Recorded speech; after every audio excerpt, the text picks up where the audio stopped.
വേറെ വക്കീലാണെന്ന മേൽവിലാസം റഡ്വ എന്ന് പേരിന്റെ മുമ്പിൽ വെച്ചാൽ എന്ത് വായത്തോന്നിയത് വിളിച്ചു പറയാം എന്ന് കരുതുന്ന ഒരു വിദ്വാനുണ്ട്. ഹൈക്കോടതി വക്കീലാണെന്നാണ് അവകാശപ്പെടുന്നത്. പക്ഷെ സദാസമയം ടെലിവിഷൻ ചാനലിൽ കാണാം വേറെ കേസൊന്നും ഇല്ലാത്തോണ്ടായിരിക്കണം അല്ലേ. അപ്പൊ ഒരു കേസ് ഇരിക്കട്ടെ എന്ന് വിചാരിച്ചു കൊടുത്തിട്ടുണ്ട്. ഒറ്റപ്പാലം കോടതി എനിക്ക് വന്നുകൊണ്ടിരിക്കുന്നുണ്ട്. അവിടെ നിന്ന് ഇങ്ങനെ ഇടയ്ക്കിടയ്ക്ക് വരും. ഏതായാലും സ്വന്തമായിട്ടൊരു കേസും ഇല്ല, ഞാനായിട്ടൊരു കേസ് ഉണ്ടാക്കി കൊടുത്തിട്ടുണ്ട്. സ്വന്തം കേസ് നടത്താലോ. ഈ വാളയാർ അമ്മയെയും കൂട്ടി തൃത്താലയിലെ മുക്കിലും മൂലയിലും പോയിട്ട് കരച്ചിലും പ്രസംഗമായിരുന്നില്ലേ? തൃത്താലയിൽ പോകാനൊരു സ്ഥലവും ബാക്കിയില്ല അല്ലേ? ഇവിടുത്തെ സഖാക്കൾക്കെല്ലാം അറിയുന്നതാണല്ലോ.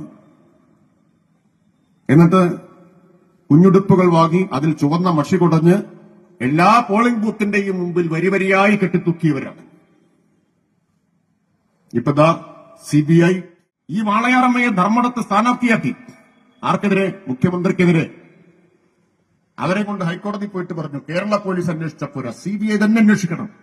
കേരള സർക്കാർ പറഞ്ഞു ഒരു വിരോധമില്ല, CBI തന്നെ അന്വേഷിക്കട്ടെ.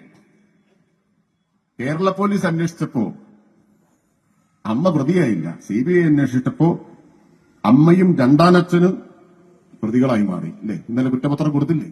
നമ്മളെല്ലാം നേരിട്ട് അനുഭവിച്ചവരാണല്ലോ. 2021 നിയമസഭാ തെരഞ്ഞെടുപ്പ്